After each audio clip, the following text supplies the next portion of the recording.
Deloyd Parker. He is the co-founder and executive director of S.H.A.P.E down the street, make a right, run right into S.H.A.P.E. This is him. He's gonna be my guest prisoner tonight. Good, good? All right. Need a microphone? I got it. It moves. Okay, now see, that was not a nice, that wasn't even nice. Let's see.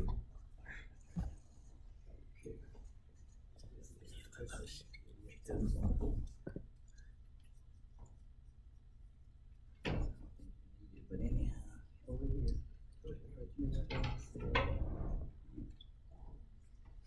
Let's hold down. Testing 1, 2. Testing.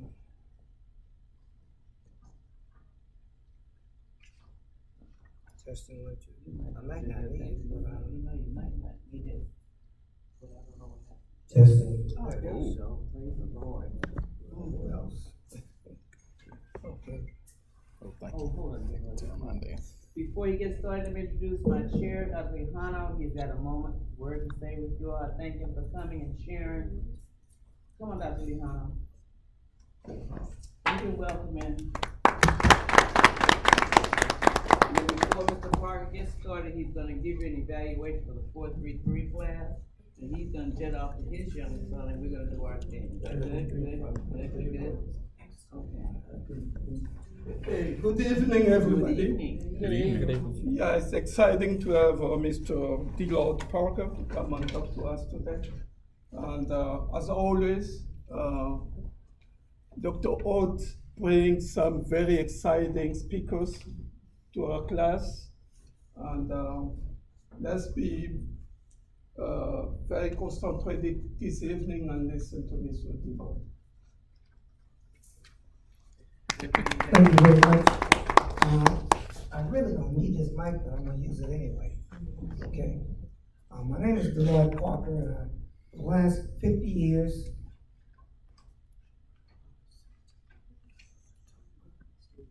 five months, and 24 days, I've served as the executive director of S.H.A.P.E Community Center. 50 years, 5 months, and 4 days. It's been a long time. And,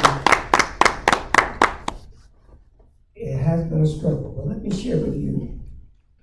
I'm always honored to be on this campus. It's a good feeling when I walked in the door, especially with my friend. She's been a part of our community for a long time, and she's special to me and to this community. But let me just give you a taste of something. My foundation, my roots, and my values are based on 7 principles. Unity, that's umoja. Self-determination, kujichagulia. Ujima, collective working responsibility. Ujamaa, cooperative economics. Nia, I have a purpose. Kuma, creativity. And Imani, faith. Those 7 principles are what I live by. Those are 7 principles of the inclusive Saba. That's Kwanzaa, for those who have not heard of it. 7 principles. The language I used in second pronunciation was Kiswahili. But my values are based on that, and unity is about family. Self-determination is about speaking for yourself, naming yourself, defining yourself, and not having somebody to tell you who you are. Then we have collective working responsibility, working collectively, not individually, but collectively. Of course, we have cooperative economics. If we don't have a cooperative economic force in our community, we'll be in trouble, because economics is based on the foundation. We have to have a purpose, a clearly defined purpose. We gotta have a whole lot of F-A-I-T-H in money, faith. Those are the 7 principles that I move on. That's why S.H.A.P.E Center is still open right now, because we didn't just celebrate Kwanzaa, we practice those 7 principles daily. I'm gonna give you a taste of something. I'm gonna play it first. See if I can get it working.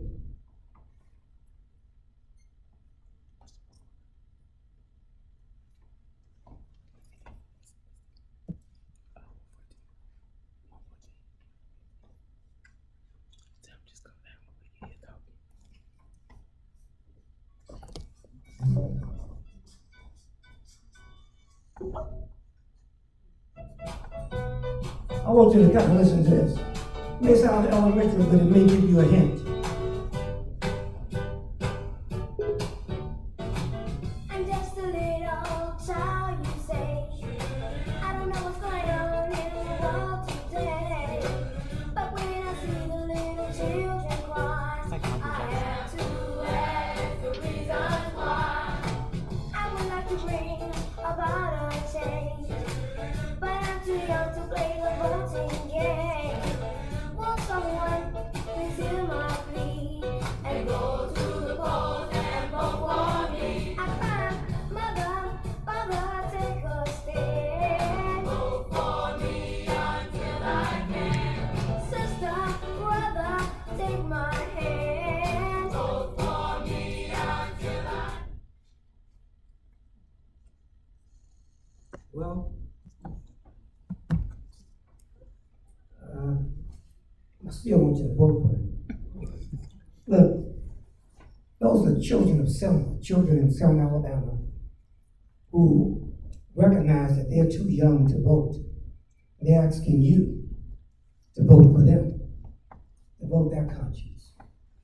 Then, of course, we have children at S.H.A.P.E Community Center who started out. 4 generations have come through S.H.A.P.E over the past 50 years.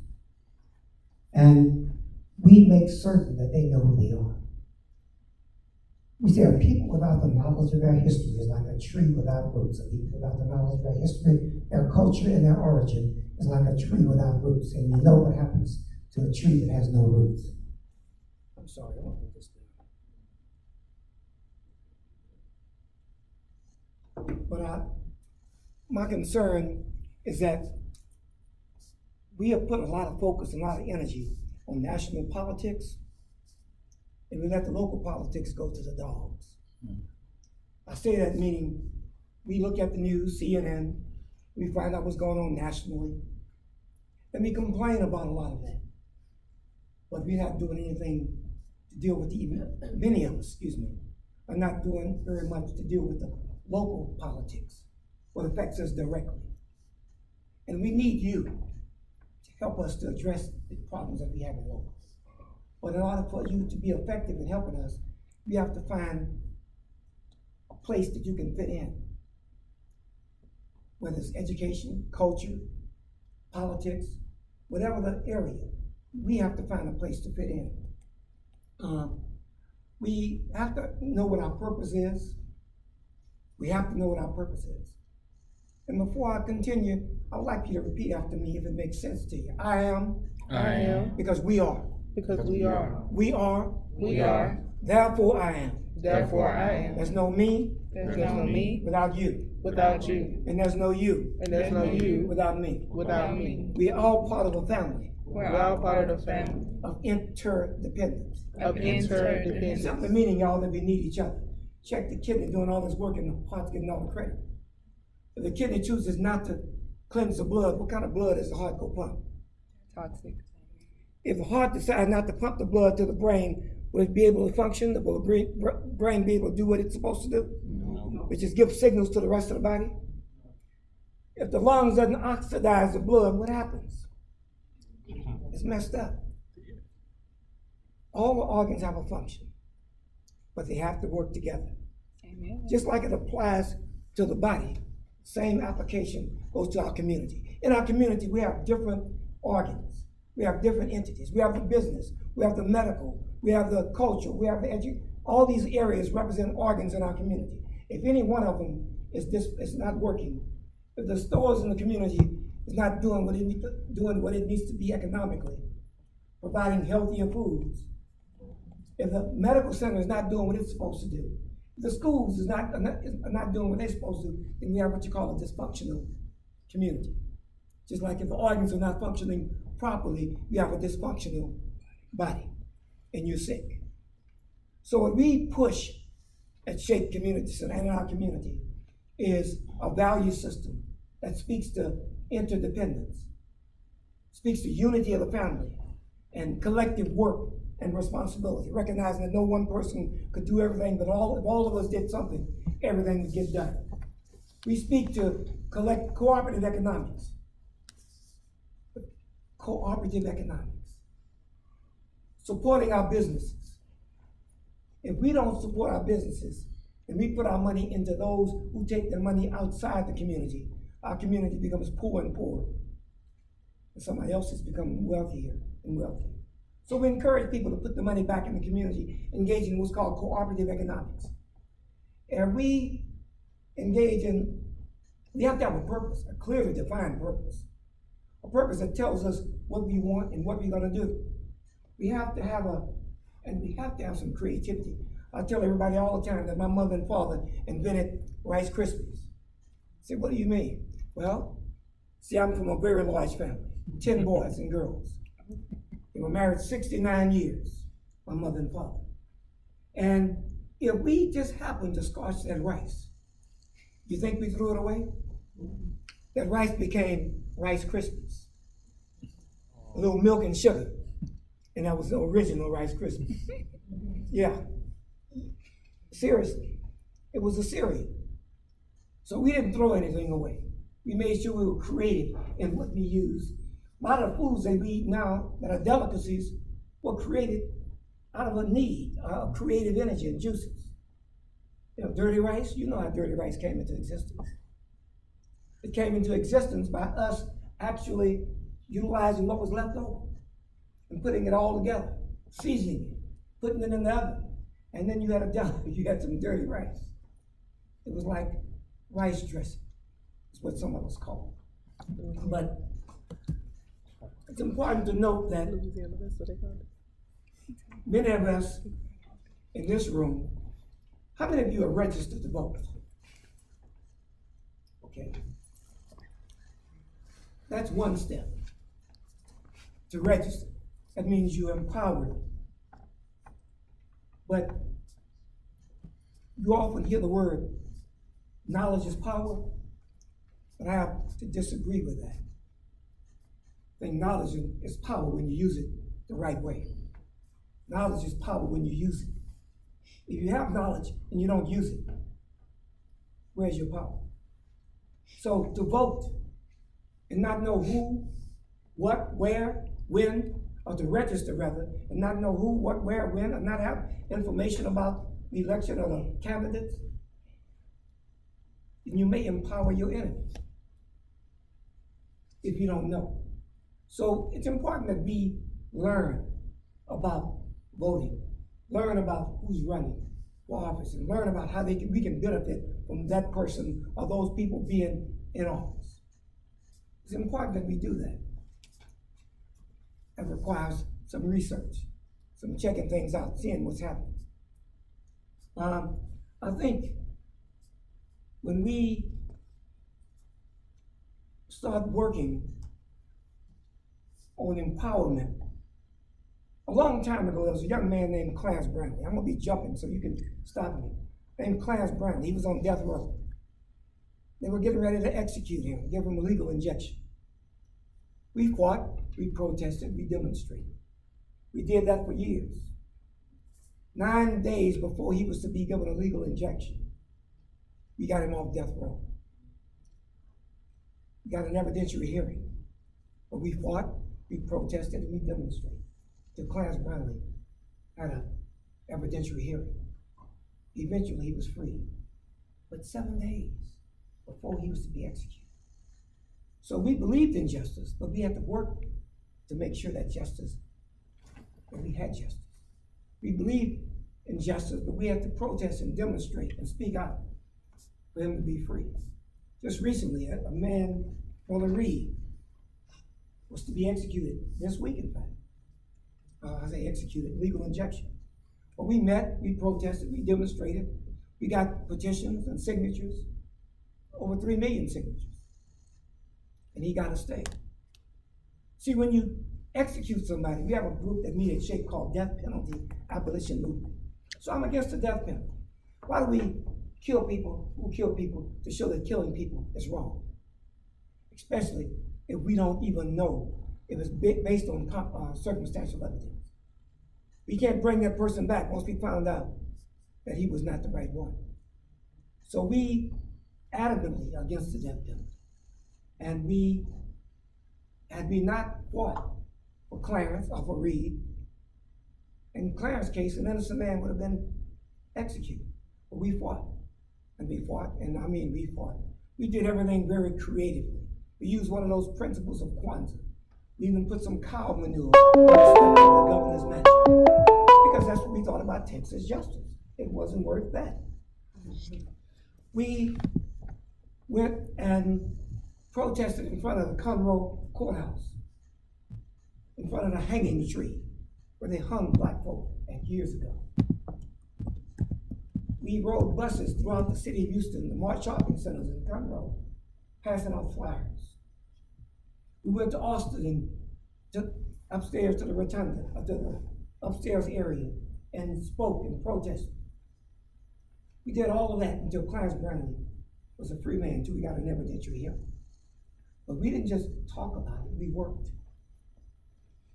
Say knowledge is fine, but work. Say kazi is the blackest of them all. Kazi, a key word, Swahili word for work. Kazi is the blackest of them all. So we fought and we worked, we prayed too. We even had a no thanks Thanksgiving, where we actually had empty plates in front of on our tables at S.H.A.P.E Center. And we called the media. And we spoke and had a press conference there.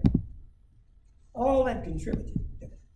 Did you know that the police invaded this campus one day, May 17, 1967? How many of you knew that? Yes. They invaded Texas Southern University, shot thousands of rounds of bullets into the campus and the dormitory. Why? Because the students wanted Wheeler Avenue closed down. You heard me? They wanted this street closed down. So the students protested. They even put a trash can in the middle of Wheeler, put some wood in it to keep cars from passing through. The bottom line, the police came on the campus, right around here, on the corner of 2 Webster and Wheeler, lined up from Wheeler and 2 Webster all the way to what's now called U of H Stadium. They invaded this campus, ended up shooting one of their own officers from a ricochet bullet. Because you had 4 different policing agencies: Constable, Sheriff's Department, Police Department, Texas Rangers, all lined up in double file, all the way to the stadium. And when they invaded the campus, they started shooting. Because somebody said they heard a shot, so they started shooting. What were they shooting at? Ended up shooting one of their own officers from a ricochet bullet. Went into the dormitories and tore up the dormitories. And then came outside and got all the students to lie down in the pit, you know, where you all do y'all stumping at? Lay down in the pit. And they drove them, got a bus, and they went to jail. They released them because they hadn't done anything. But they had done quite a bit of damage on the dorms and ended up killing one of their own officers. It was deeper than that, because you know the students wanted to have a W.B. Du Bois club on campus, so that was an issue. But they wanted Wheeler Avenue closed down. And that's why they protested, that's why they put that trash can. And they ended up arresting 5 students for inciting a riot and for murder of a police officer. See, according to the Riot Act of 1965, if you start a rebellion, whatever happened subsequent to that, they charge you with. Yes. So they said the students started the rebellion, but actually it was a police riot. Students went to Victoria, Texas for a trial. Victoria, Texas, a racist city. And we packed the courtroom because they figured to take it to Victoria, Texas would be okay, because we can do it, you know, like the KKK operate with a hood on so nobody will know where they are. Well, taking the trial to Victoria, a racist city, and they didn't anticipate us driving out in Victoria, packing the courtroom. Had they figured that was gonna happen, they probably would have kept it here. But we went to Victoria, we packed the courtroom. And because the students stood up, because they protested outside the courthouse, because a source of intimidation, that was a hung jury. They didn't convict them, it was a hung jury. And the students eventually charges were dropped. And one of them, Charles Freeman, came back to TSU. Traswell Franklin, Charles Freeman, and others came back here, the 5 students. Several of them graduated. One of them became one of the most prominent attorneys in the country. His name was Charles Freeman, but he changed his name after that to Charles Freeman, because he was free. That happened. That same weekend, the day before that, how many know anything about Sunnyside? Did you know that was a landfill in Sunnyside, a dump in Sunnyside? There was. And a child drowned out there. They were protesting to close that dump down. People got arrested. They got arrested and got out on a peace bond. But they were protesting to close that dump down. And they won that protest. They won that battle. The dump was eventually closed down. But it was after a little girl that drowned out there. That was May 16, 1967. TSU was May 17, 1967. And a busy weekend in Houston, y'all. A weekend of injustice and a weekend of protests. 16th of May, 1967, 17th of May, 1967. What does all that have to do with anything? Justice is not free. Freedom is not free. Whatever you get, you have to fight and speak out to be able to get it. You have to stand up and stand tall to get it. Historically, most of what we got that was worth having, we fought to get it. When Ada Delaney was shot and murdered by a Houston police officer, she was delivering newspapers, y'all. Delivering newspapers. A second job for money for her grandchildren. And she was ran off the highway and shot. And the officers had just left a cantina, a bar. And they were out of uniform. Well, they tried those officers, but they didn't try them. They went to Dallas for the trial, change of venue. Of course, you know what we did? We got in buses, we went to Victoria. We packed the courtroom. Why? Because Ted Poe was not going to give us justice. Ted Poe was, in my opinion, a racist judge. And he was the judge. So he was not going to allow justice to take place. Those officers were not going to be convicted. So the judge has a major role to play in that. He can overrule in whatever he wants to, he can do it. He's God in that court, he thought. But we packed that courtroom from Houston, from S.H.A.P.E Center. Packed that courtroom and protested outside. Those officers, for the first time in the history of this city, a police officer was convicted. That's right, killing Ada Delaney. But see, the laws were different. When a police officer kills you, it's called official oppression. When they beat up on you, it's official oppression. When you beat up on them, it's assault on a public servant. You get the death penalty, or you get life, or you get time, and they get probation. No, they won't be able to be an officer anymore necessarily, but they don't get what we get. We knew that. But the officers, nevertheless, they did get convicted. 2 officers. They got convicted, and I'm sure because we packed that courtroom and we were watching this take place. We were witnessing what was to be, would have been an injustice. A lot of things have happened. Remember Byron Gillum, right around the corner? A security guard on his way home from work. Yeah, on his way home from work. He took his shirt off. See, when you're black and in a car, and you take your shirt off 2 o'clock in the morning, you must be into something. You know, you got your shirt off. You're not, what you doing with your shirt off when you're black too? 2 o'clock in the morning? Well, that's what they figured. They stopped him. And he was just getting out from work. His gun was on the seat. Byron Gillum was shot 6 times in the back and the side and the buttocks, getting away, moving away from that. And upon being shot,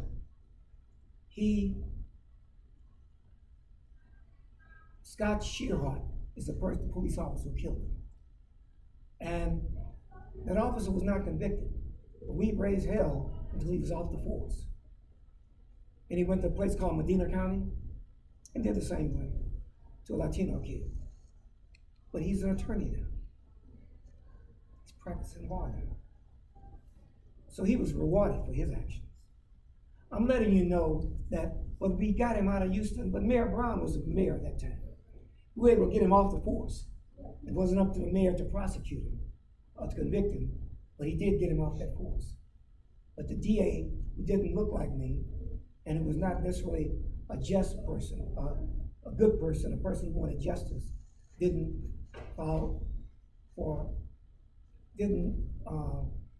work on an indictment.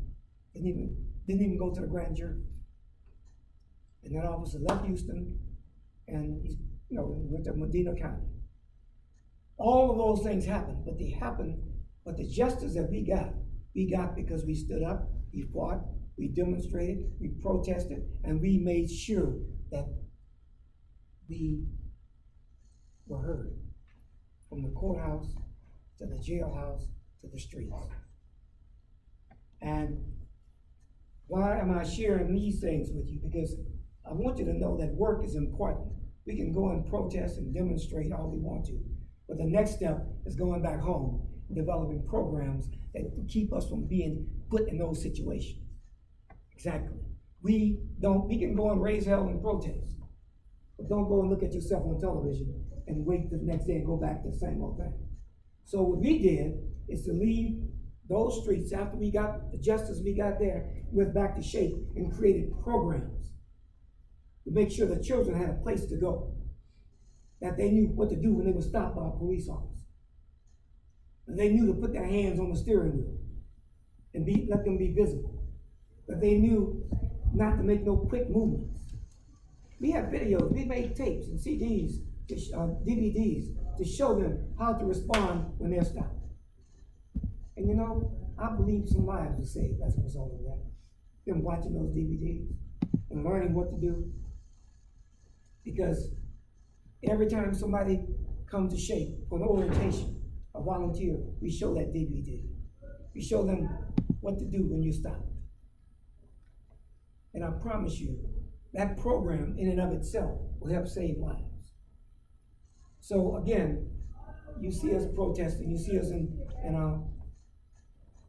Sugar Land, protesting because those bodies, that they found on those grounds that they dug up, 95, some of them were young boys.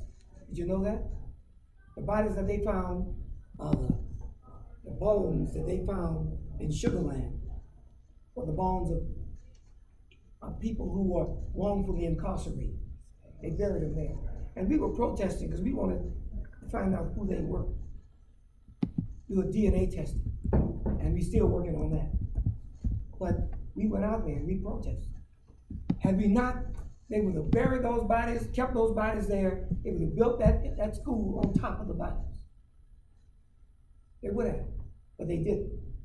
They got someone to come who specializes in this science, and they got the bodies up, and they secured the bodies of the bones, and they are now working to get a DNA to find out who the relatives were,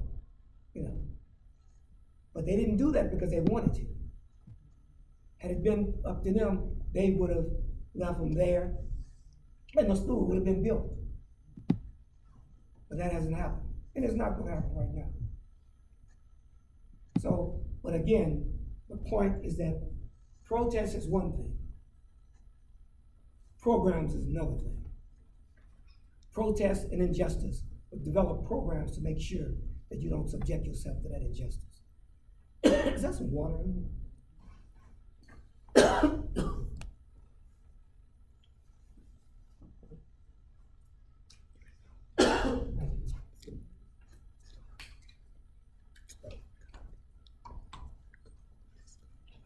I guess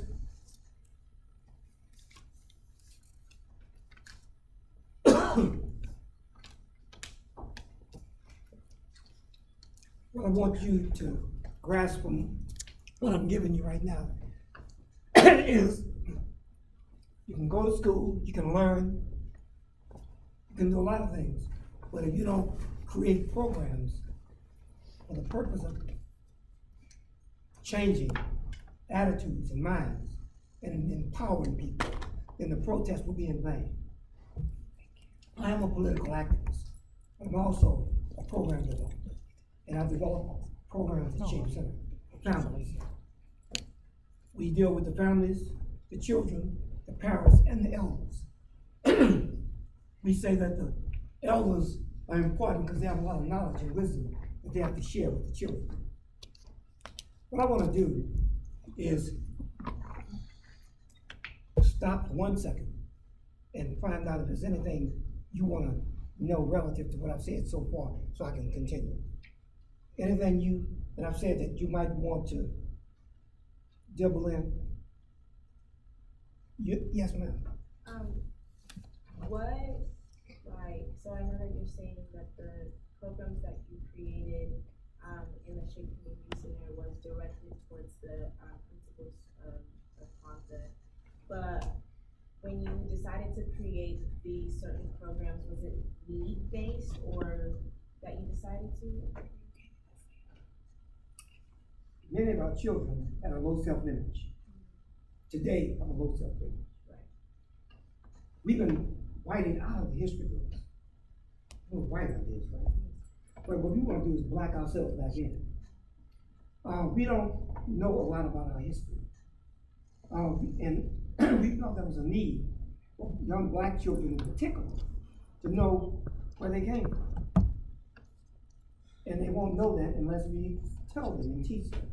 So we don't just teach black history, but we have elders that come to the center. We have a lady who's 103 years old. Her name is Burley Champion Shaw. And when she comes to S.H.A.P.E, she tells her story. She's from Winsboro, Texas. And she filed a lawsuit against the Winsboro School District for disproportionate funding of the schools in Winsboro, Texas. And she called Thurgood Marshall to help her. And she won that lawsuit. Her child ended up getting a better education. The schools were better funded because of what she did.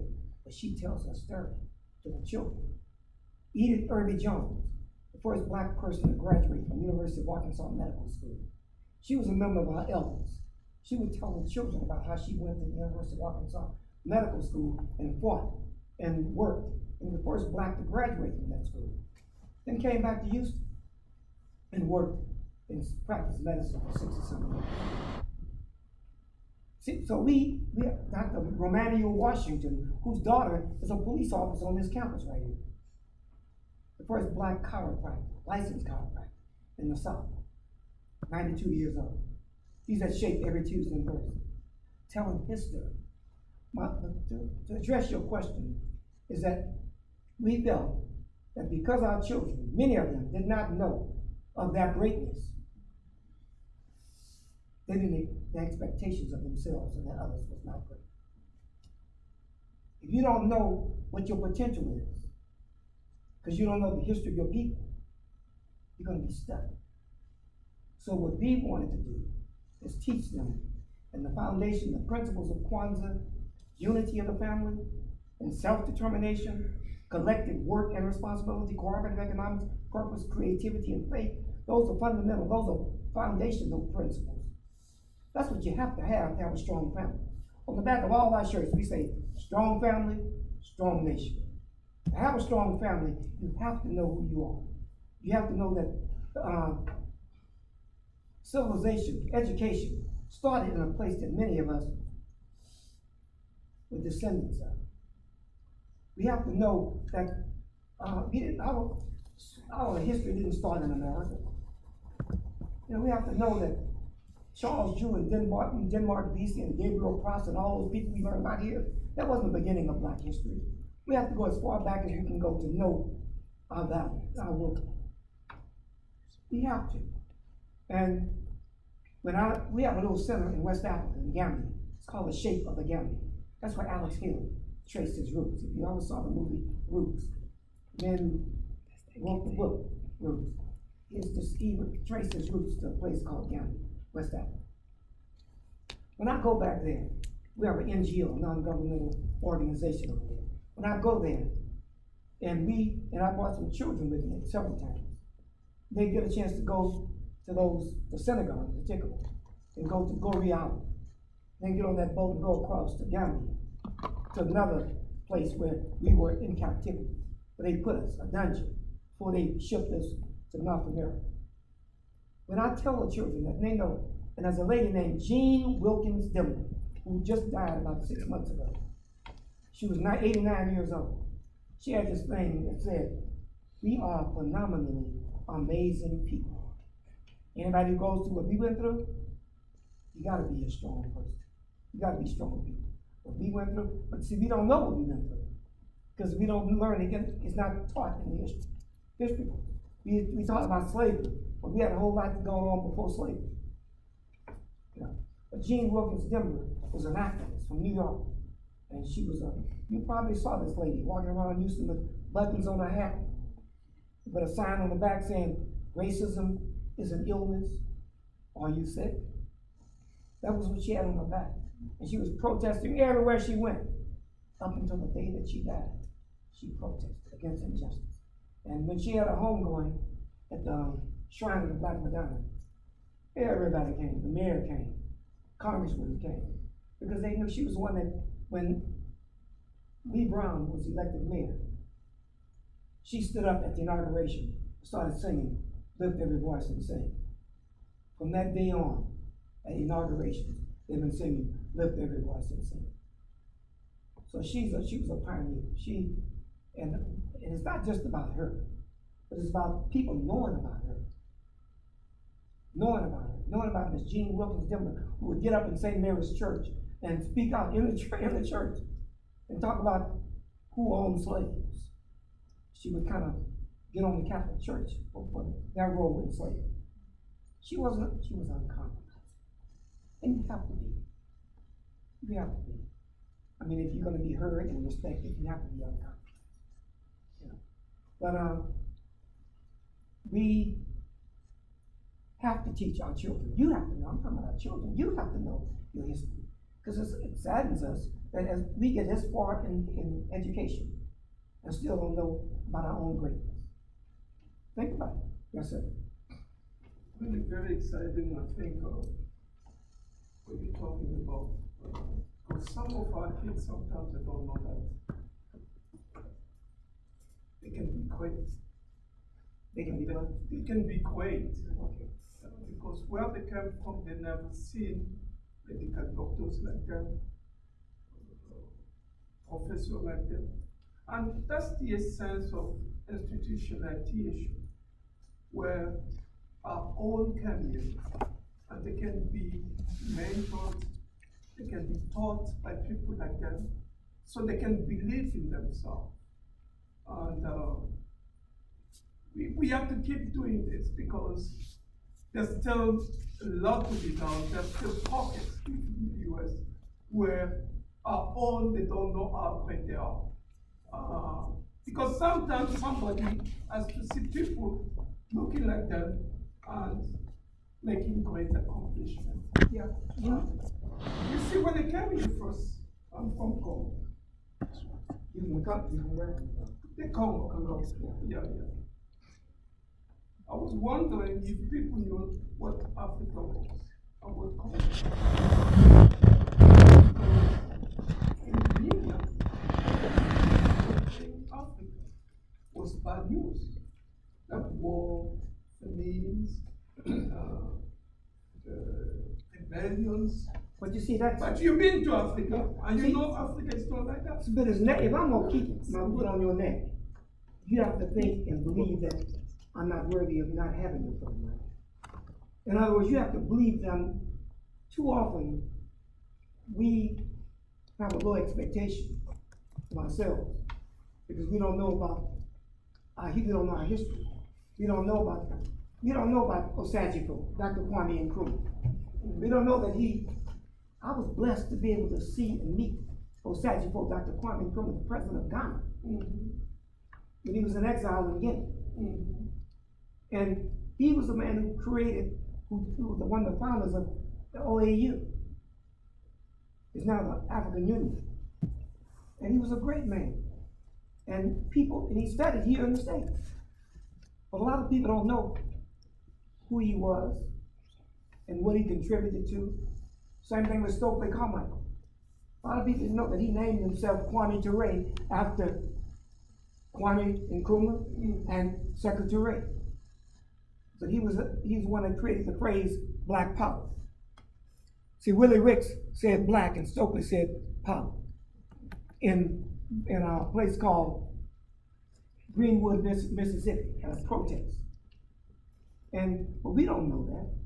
We don't know that we talk about the first successful open heart surgery was done by a black man. But something happened even before then, before we came to this country.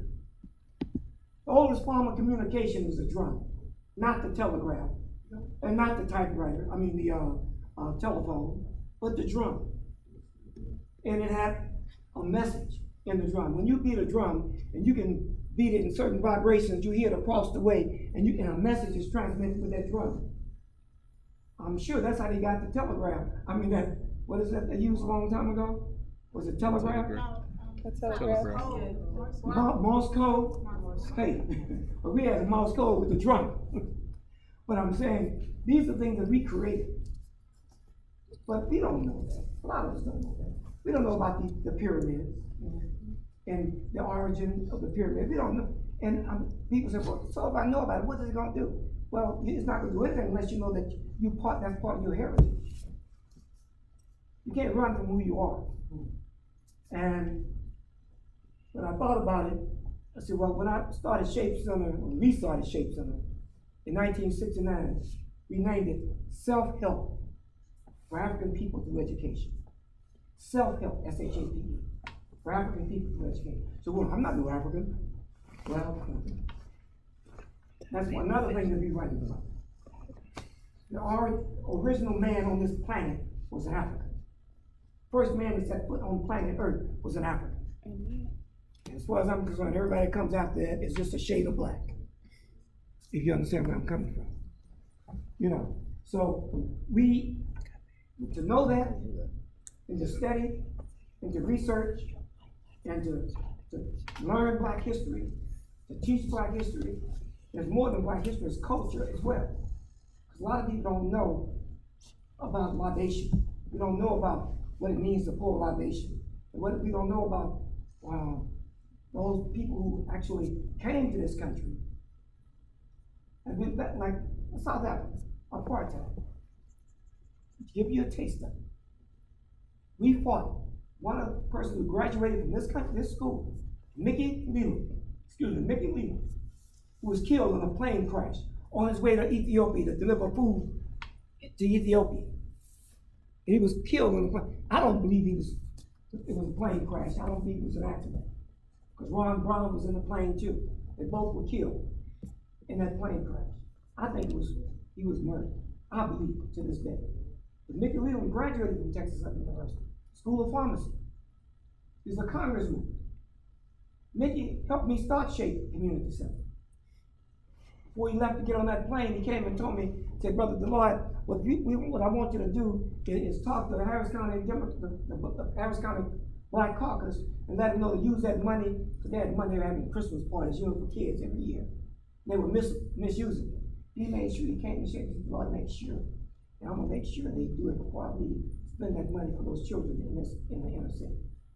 But Mickey Leland was killed in a plane crash on his way to Ethiopia. He went to school right here. Mickey was active in the movement that I'm telling you about. He's one of those that Holmes Road dumped when they got arrested. But he told the story. He would tell everybody about what happened. Mickey Leland, and a lot of you never heard of who Mickey Leland, don't even know who he is. I know you don't. He was a great black man as far as I'm concerned. His grandmother taught me health and science at Lincoln High School in Port Arthur, Texas. Miss Lewis. So I knew his grandmother before I knew him. and came to Houston. And this is one of your, somebody who's finished from this school. You need to read about him, find out who he is and what he did. Find out more about Mickey. They have a park named after him in northeast Houston, excuse me. So, but going back, the reason I wanted you to know, you should know your history, know who you are, where you came from. And those of you who need help in searching that and finding that out, we got books at S.H.A.P.E that we can give to you, loan to you, to help you to research that. We also, in social media right now, you can find out almost anything you want to find out. But don't rely on social media. Don't rely on it. But again, getting back to where you were coming from, we have to know our history. We have to know who we are, where we came from, in order to appreciate it. We have to know that when Charles Drew, or was it Daniel L. Williams? Which one of them was a surgeon? And he performed the first open heart surgery. And later on, he died because he wasn't adequately served at another hospital because of his complexion. But he saved a lot of lives as a result. Emmett Till was murdered. Emmett Till's, when Emmett Till was kidnapped from that house in Money, Mississippi, his cousin was with him. And his cousin watched him kidnapped. His cousin was at S.H.A.P.E Center 3 years ago, telling the story about what happened in that house. He just died last year. So, to know about Emmett Till is to know part of your history.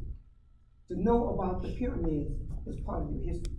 To know that when you think about where we are in the world, in another couple of years, this country will be predominantly black and brown.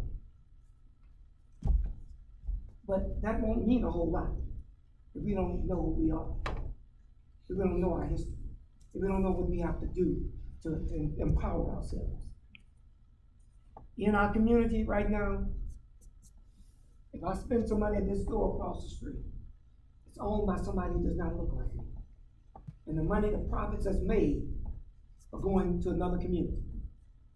Your 40 ounce money, your cigarette money, your Coca-Cola money, the profits they make from that is going to another community. So your community becomes poorer and poorer, and theirs becomes wealthier and wealthier because you chose to spend your money at that store. Think about it. Then we whine and we cry about high prices. Check this out. I went into the store, I stay on Elgin, I stay in the neighborhood, y'all. A guy went in the store next to me and he bought something, and the man treated him bad.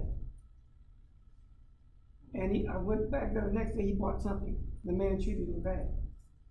But he keeps going and buying something. The man keeps treating him bad. And so him saying, I'm not gonna go there anymore.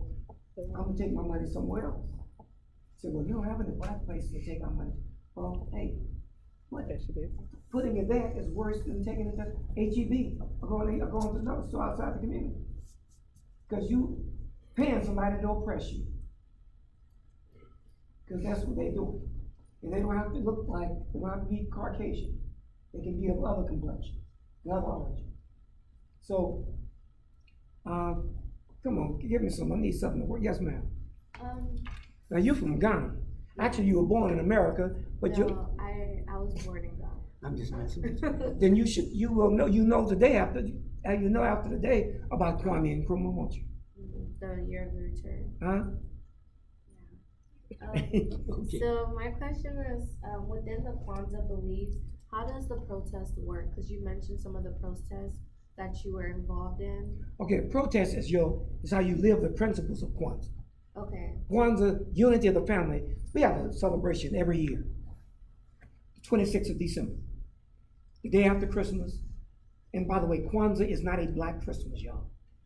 Kwanzaa is a celebration of family, community, and culture. On the 26th of December, we celebrate unity.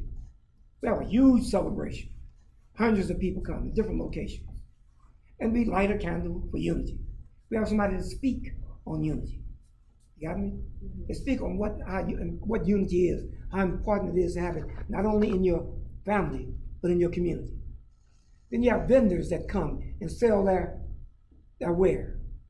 Vendors who look like you and me. And we support those vendors. We buy their food, we buy their clothes, their dashikis, we buy so the money stays in the community.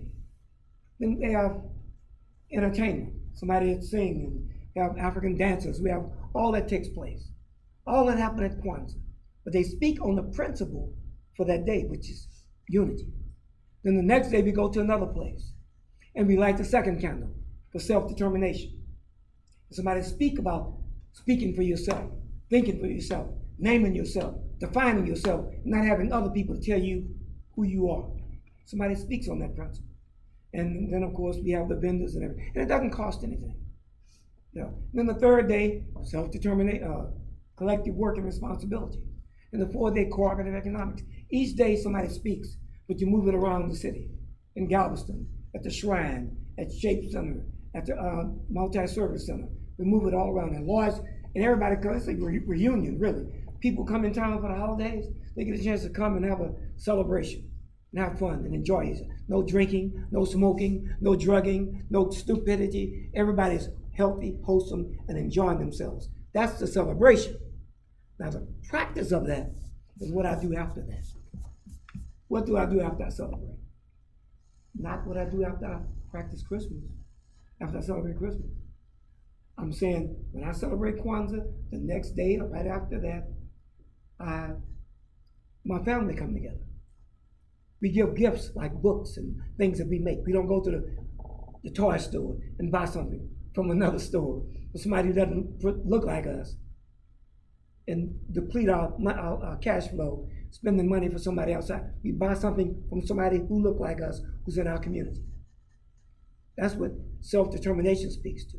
You determine for yourself where your money goes. Then collective work and responsibility. You do things around the house together.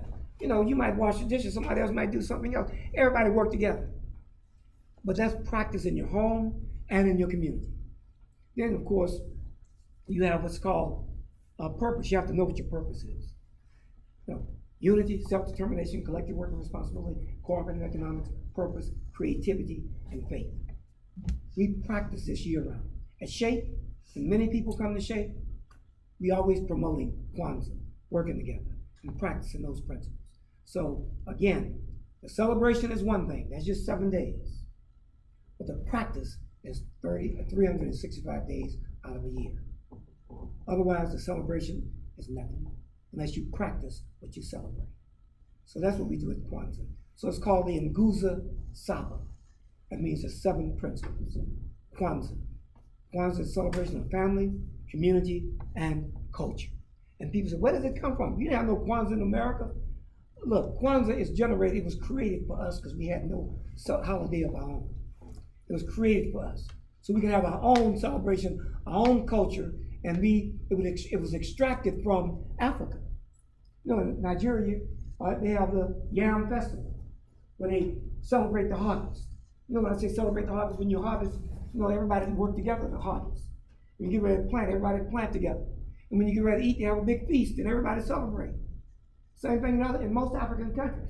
Anytime there's a harvest, you plant, you harvest, and you celebrate. That's what Kwanzaa is based on. The harvest, that's the product of our labor, our work. And so in Tanzania, East Africa, they have what you call the Ujamaa villages, but they do the same thing. Ujamaa villages, that's the village where all of them work together. Julius Nyerere created that, so people would work together and do everything together. That's where, so the word that's, when I say Kwanzaa, that's a Swahili word. When I say Ujamaa, that's a Swahili word. So we use some of that from Africa, and we use it here. So at least during that time, we speak the 7 principles in Swahili.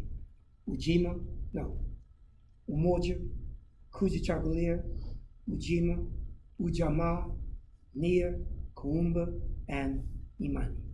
and my name is Faith. And you know somebody named Faith, don't you? I know you do. But that's, yes, sir. Father Deloyd, I may be ignorant because you keep talking about the shrine. Maybe can you? Okay, the shrine is just one religious institution, that's all. The Shrine of the Black Madonna. It's a church. It's a church on MLK, and it was created by a man who felt that we needed to see more images of us. I mean, you see his hair was like lamb's wool, like wet grass. I think that's how I thought Jesus was. So they have those images. You know, They sing the Black National Anthem every Sunday they say, lift every voice and sing. And she knows about the shrine. The founder of the shrine has been the S.H.A.P.E Center. He died years ago. But Jaramogi, he was a great man. And but again, when I celebrate Kwanzaa, we might do it at the shrine. Kwanzaa is not a religious celebration. It's a cultural celebration. So any religion could celebrate Kwanzaa. Most religions do. We have Muslims. We have Kwanzaa at the mosque number 45. That's a Muslim temple. We have Kwanzaa at S.H.A.P.E. Everybody, all religions come to S.H.A.P.E. We have Kwanzaa at the shrine, the Emancipation Park. We have it in Galveston, all over. So, for one time, see, religion divides, spirituality unites. And I'm saying that I'm a Christian, but I don't use that. If I'm a Christian, you're a Muslim, and I don't have nothing to do with you. That's not where we go. We embrace one spirit. One spirit. Spirit of unity, spirit of love. And that's what unites. Some people will get hold to a religious concept and use that to divide. But we don't do that. At S.H.A.P.E Community Center, we embrace all religions. Because good is good. Whether it's a Muslim good or a Christian good. Or whether it's a Buddhist good, like it's good is good. And you know it by the end result. So, but that's what the shrine is, the Shrine of Black Madonna. That's what it is over there. And come on, somebody else was thinking something, but they didn't know what they wanted to say. Yes, sir. Let me just add that for a little bit, because we in the third ward. Say that again. We on the third ward. We are in the third ward. Yeah. We not only. And I've been here 5 years. Okay. Yeah, I'm not. I know. Just moved here 5 years. But I'm seeing the changes going on the third ward, and I know S.H.A.P.E is part of the third ward. So what S.H.A.P.E is doing to keep S.H.A.P.E properties around third ward too. That's good. I'm glad you. The black community, I'm glad because you it's said that. really changing. Look, I've been at S.H.A.P.E 50 years. On the building we in on Wide Oak, we've been there since '74. Building on Alameda, we rebuilt that building, I think in the early '90s. But we've been in existence for 50 years. S.H.A.P.E has grown. Third Ward has been the whole ward. We call it gentrification. Yeah. And the unfortunate thing, young people, and I want you to hear this, if you don't hear nothing else I said, not you personally, but we contribute to them taking it from us. Let me explain to you what I mean. Your grandmother, your grandfather owns a house and some land. And you, not knowing the value of land, allow yourself to engage in what's called reverse mortgage. You know what a reverse mortgage is? Well, the bottom line, you lose your control of your land. And then, because you get money up front for the house and the land. And it's not yours anymore until you pay it back. You're not gonna pay it back, because you spend it all. So they end up getting the bank. And you lose that land, that house.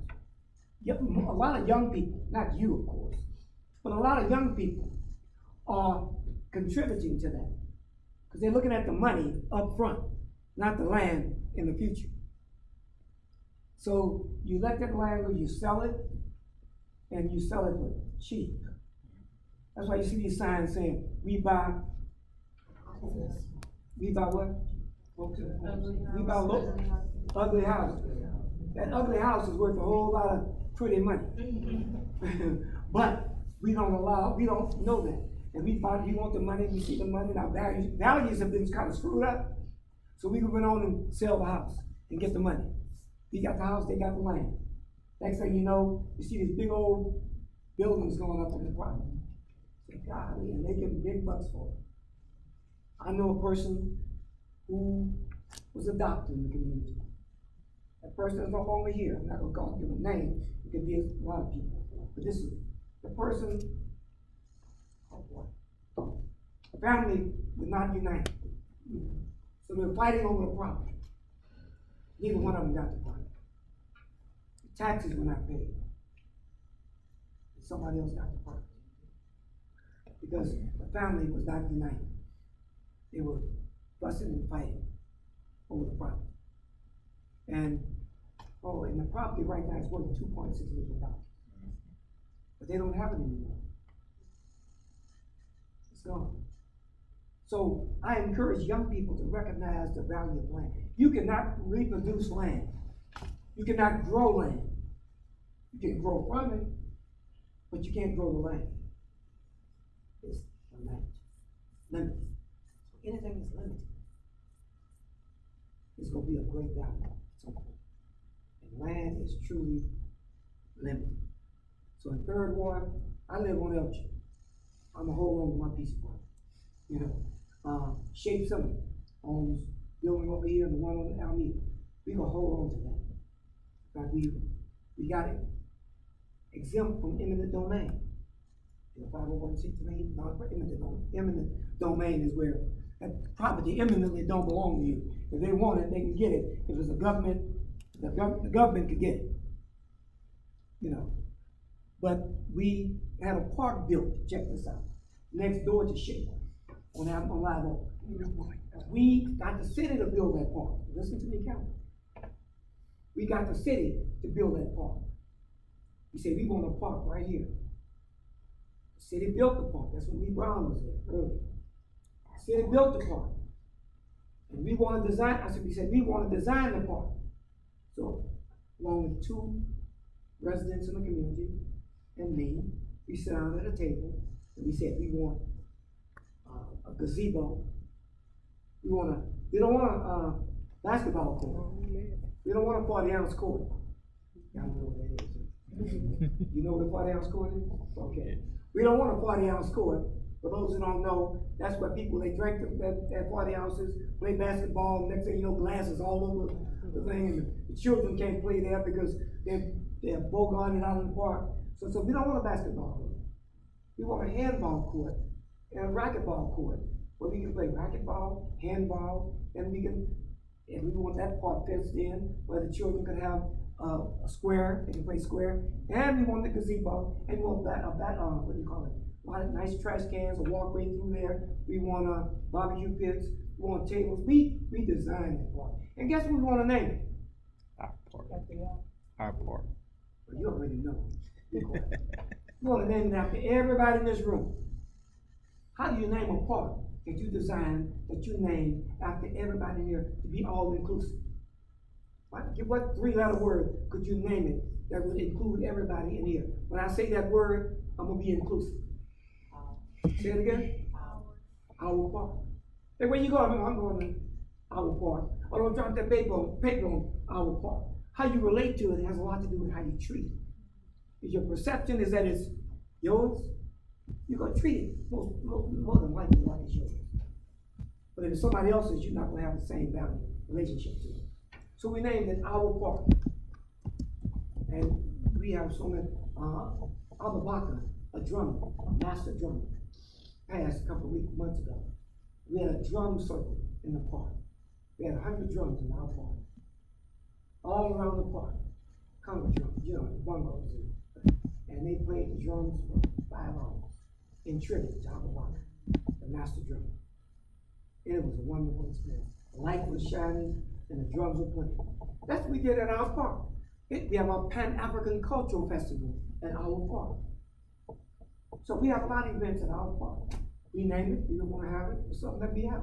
We named it our park, we keep it clean, we had a fence put around it, not to keep people out, but to keep the children from running into the street, because it's right on the corner. And we didn't have a gate, we just have a fence by this high, so the kids kick a ball or whatever, they won't run into the street. Everything, we asked for that park, we got it, but guess what? Theoretically, it's owned by the city, officially it's owned by the city, but who runs it? We do. You walk outside, do a shake onto our park. Children get ready to go play, they go play on our park. I got 6 cameras out there to make sure we observe what's happening in our park. That's self-determination. That's how you can create, use some creative juices to get what you need. That's what we did, y'all. The things that we do because we don't have any money. It's amazing. We have to be creative in what we do. That's why we use a lot of humor. Yes, ma'am. So my question is regarding S.H.A.P.E. One thing you did mention is giving back to doing things within our community and like buying things from our group. So one thing I wanted to ask is, with S.H.A.P.E, do you guys give them a list of places they could go when it comes to things in our community that could help them? Events and materials. You want to rent a place. S.H.A.P.E Center just celebrated our 50th anniversary. Do you think we went to the Marriott Marquis? Excuse my language. Hell no. We stayed in the community. We went to the Buffalo Soldiers Museum. That's in our community. So they got the money. And we created a club. You saw it. It was a class act. We got a black caterer. We got volunteers. Wheel Avenue gave us some volunteers. They had their shirts on. It was a class act. In the hood. We didn't go outside the community. We did it. We had one there. We had one at the Multi-Service Center one year. We had one at the Ensemble Theater one year. We had Emancipation Cultural Center one year. So we have it in the community. And the money stays where? In the community. Now we do that. Other organizations, and I pray to God that they will work out a way to create an opportunity, a feasible way to have it in the community. Some of them use it as a reason. Well, it's not big enough. Or it doesn't have this, it don't have hotels. But if you gotta use a Hilton Hotel at U of H, at least you're in the community. And you use a place to have a thing in the community. The Hilton Hotel at U of H, that's in the community. That means you're gonna spend your money in this community because you're in the community. Chances are greater. But too many of us go outside the community, spend our money outside the community, and expect the community to sponsor your event. You hear me? To buy a page or ad in a program book. But yet you spend your money with somebody outside the community who's not gonna give you anything. So we, as a book, a young man just died a while back. His name was Joe Head. He created the Black Business Directory. And it was around for years. It had all the black businesses he could find in that book. It lasted for a good while. We used it. So now we have a group that's meeting at S.H.A.P.E Center every month, every week, creating an online black business guide. Where you can go to the computer and find out you need something, some clothing, you need some food, you need something, you can go online and get it. And we're working on that now. Brother named Lloyd Ford is working on it. He meets at S.H.A.P.E every week. And Joe Head, the one who created the Black Business Directory, died about a month and a half ago. And we're gonna keep his dream alive and develop that directory. So to answer your question, we're working on that development, on that directory, so that you will be able to, people doing it now. They call S.H.A.P.E now. They're like, where I can get this? We have some t-shirts made. I'll send them the Academy Awards down the street, across from Sears. Not Academy Awards, the white store. Mm-hmm. Academy Awards it's a, it's a trophy place. Mm-hmm. It's black owned, family. I'll send them there. or they wanna, the way they can get some gifts or this, I'll send them to, whatever I have on my list. At S.H.A.P.E, in our Alameda building, we have a store, guy goes to Ghana at least every other month. He brings back clothing from Ghana, got a seamstress from Ghana. We have a lot of African art from Ghana. So he has a shop called Bridgeport International. And he's over there. And let me give you this, and I'm gonna give it back to you. At S.H.A.P.E Center, we're not a government funded center. We're supported by the community. How do you define a community center? A center that's for the community and it's supported by who? Community. That's what a community center is. It's not a center that's for the community, we get government grants, and the government tell you where to go, how to go there, how fast to run, and everything. I'm not saying we don't want government money, but we don't want the government to control what we do. And when you get government funds, they will tell you how, when, why, and where. So we want to control our destiny. So the money that keeps S.H.A.P.E Center going comes from the community. A little girl has an online clothing store. Her name is Sierra. She grew up in S.H.A.P.E Center. For the last 2 years, you know what she's done? She's come back to S.H.A.P.E during the summer and put a $10,000 check in my hand. Sierra Rogers. And she was a little girl growing up in S.H.A.P.E. Her mother is Zoe, who's a fashion designer herself. And then others who come to S.H.A.P.E, you know. And then we have at the Alameda building, at the Live Oak building, the one down the street. What's that building? Huh? What? I'm not here now. What's that? That's S.H.A.P.E Center, that's the Harambe building. I'm gonna tell you real quick. The Alameda building, the Live Oak building is our family center. That's where we have all after school program, a summer youth program, and we have incubators. You know what an incubator is? I'll put it like this. If you wanna start a business, how would you start your business if you don't have a lot of money? You find out where you can create a clientele and where you can get it affordable. So we have a restaurant over there.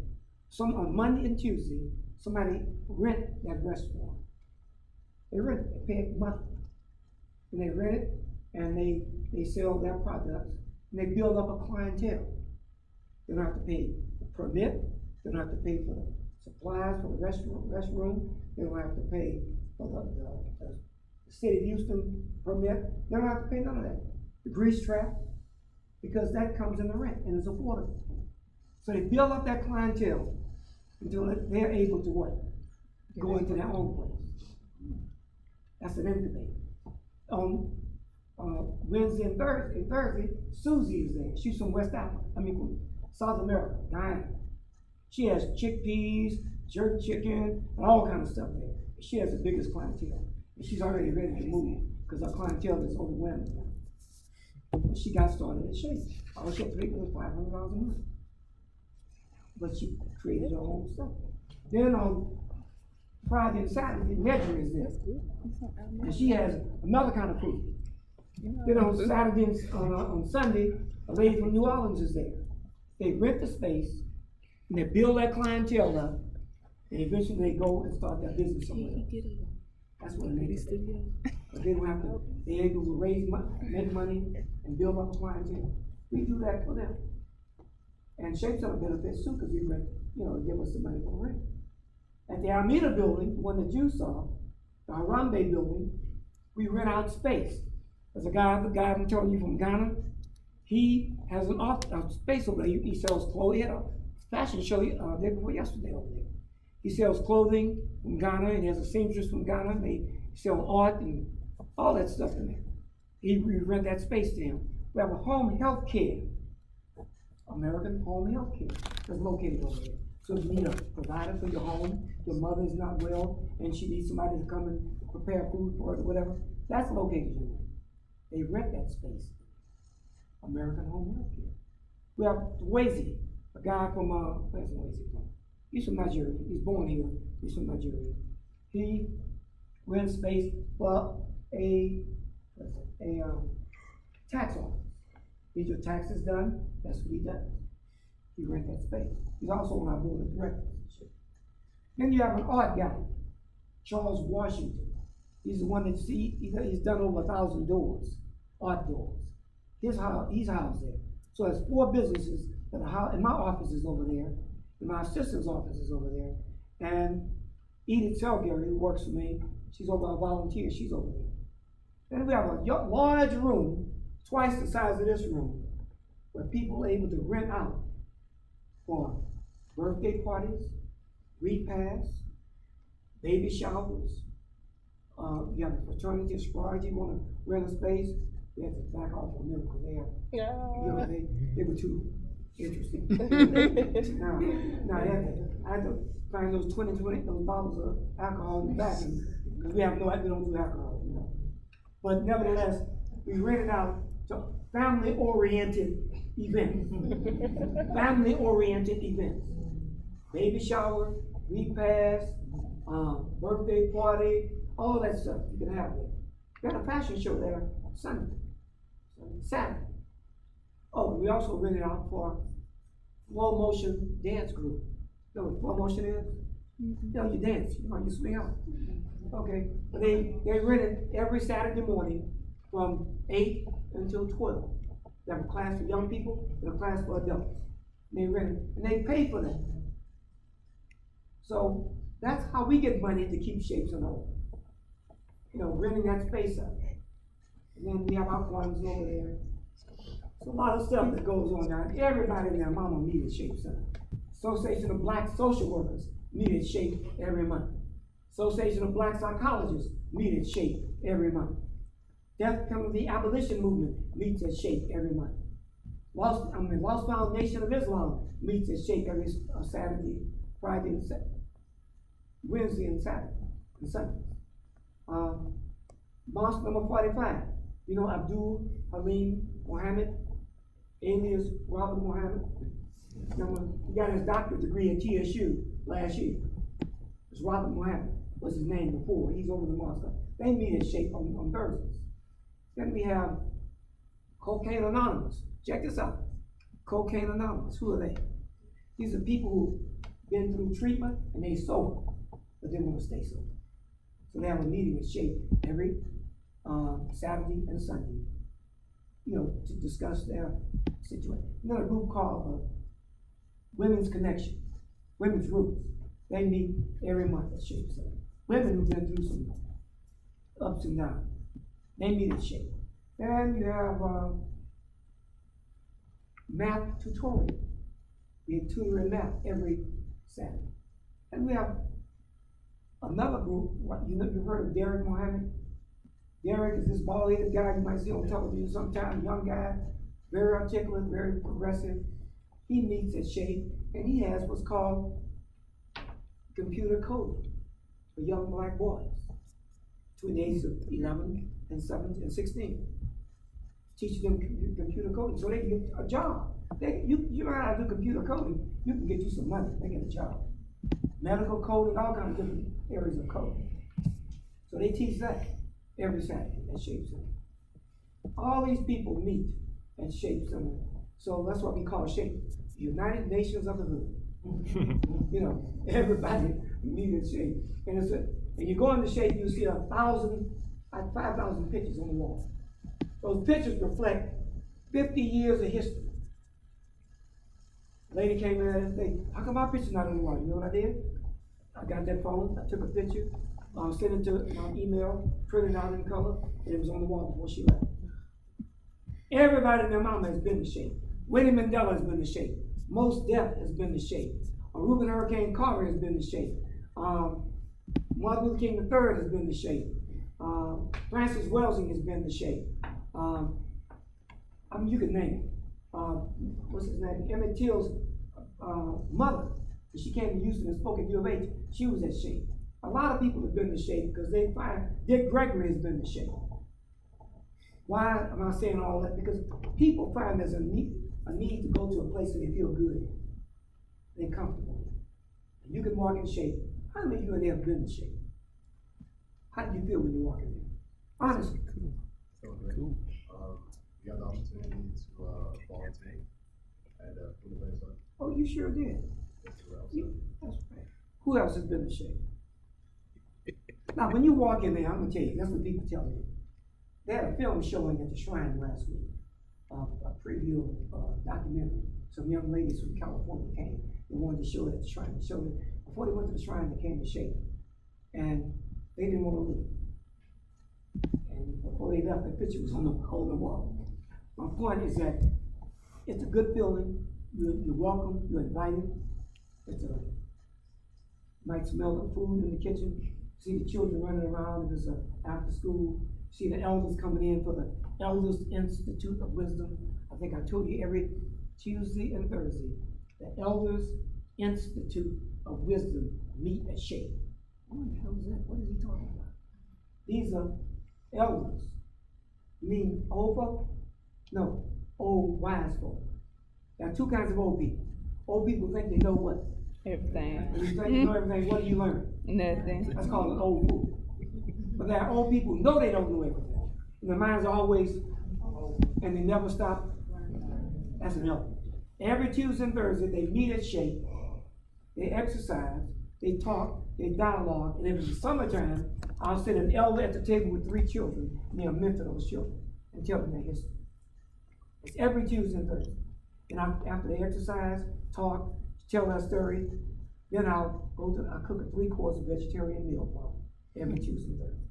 Tomorrow is the day that I have to cook. And I personally cook a meal for them. Last Thursday they had veggie burgers, salad, and papaya sliced with those cinnamon, some agave on it, you know. So they eat good food, healthy food. And so that's the EIW, Elders Institute of Wisdom. And they range from ages 60 to 103 years old. 60 to 103. But that's a taste of what S.H.A.P.E is. But all this didn't come about through osmosis, you know. Somebody had to work hard, protest, demonstrate, raise money to make it happen. And it's not easy. It's not easy. So 96% of our staff are volunteers.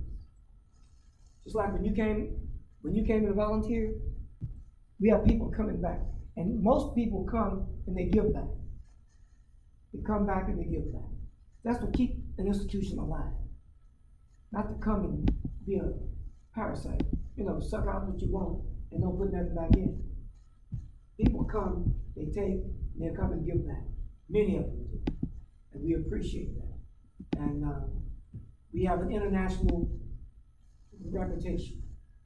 And not just in Ghana, and we have one of our volunteers is working in Belize right now. Her name is S.H.A.P.E, and she's working in Belize, and she hooks up with us on a regular basis. And then we have another person, we have a S.H.A.P.E of the Gambia, West Africa. We have an NGO, a non-governmental organization in West Africa, the country of Gambia, one of the smallest countries in Africa. And we're there, and we work directly with them in various ways, you know. And so we are an international type organization, because we have international views and whatever. That's just a taste of what it's all about, y'all. But I'm going to encourage you all. It's very important, very, very important that you learn, and I'll be open to offering to you. If we have something that you can benefit from at S.H.A.P.E, all you have to do is ask. I promise you. I have a son who came through S.H.A.P.E. He's 48 years old. He lives in Australia. But he came up through S.H.A.P.E. And when he came to speak at our 50th anniversary, not this last one, but the Founders Day that was at the Culture Center, he spoke. And he told the people, he got out there to speak, and he was saying, talking all this stuff, yes, I learned a lot from my big brother. I learned a lot from my big brother. He kept speaking, had a good speech. He kept referring to his big brother. And I was thinking, I have one son. And he kept saying his big brother.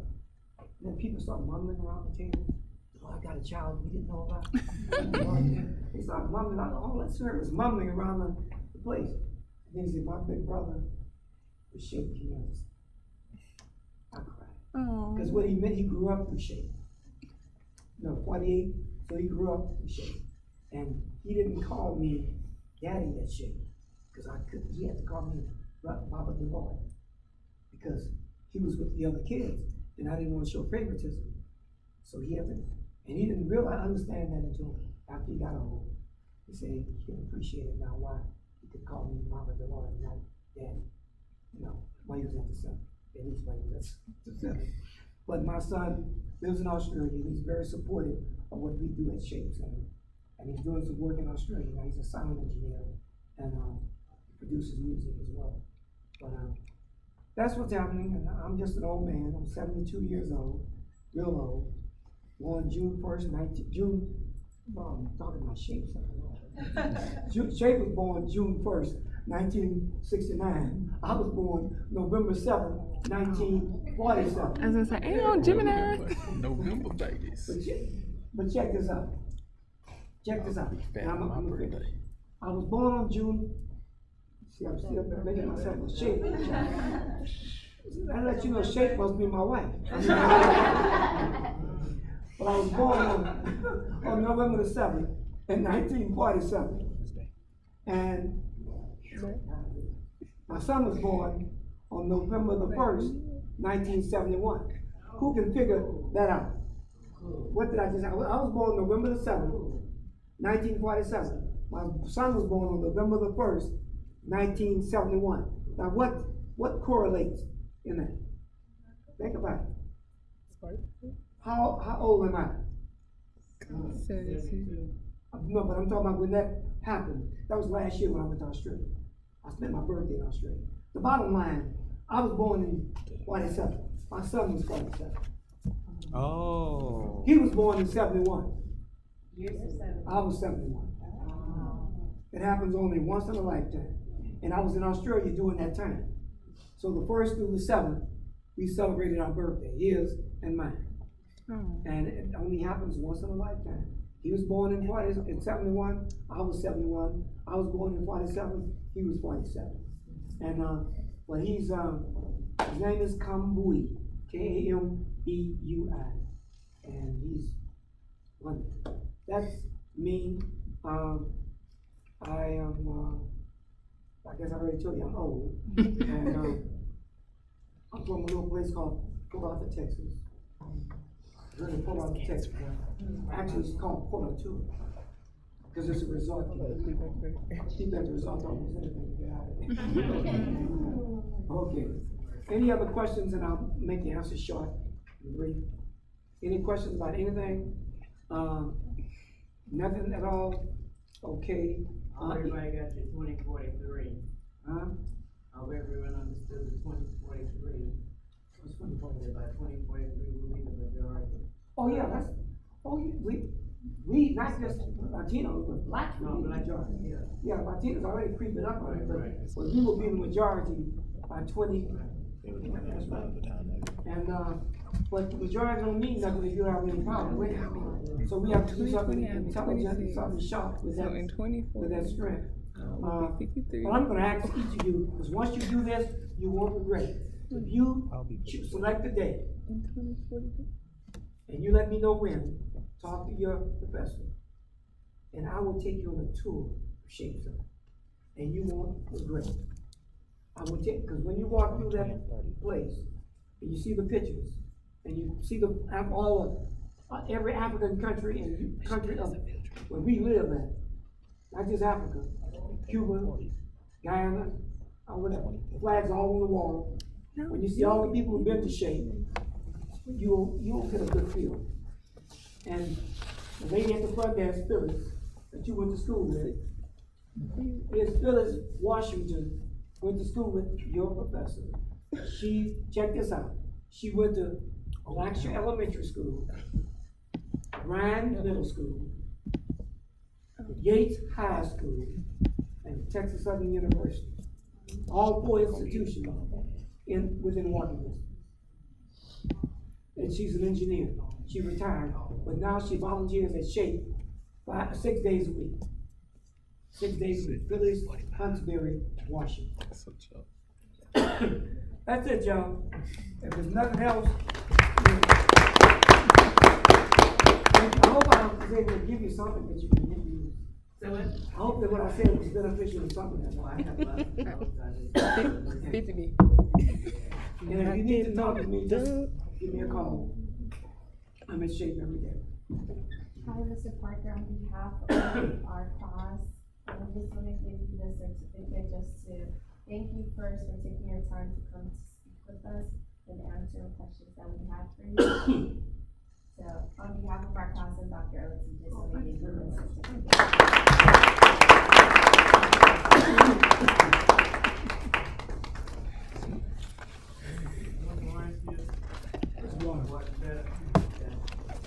So thank you all very much, okay? Thank you. Thank you.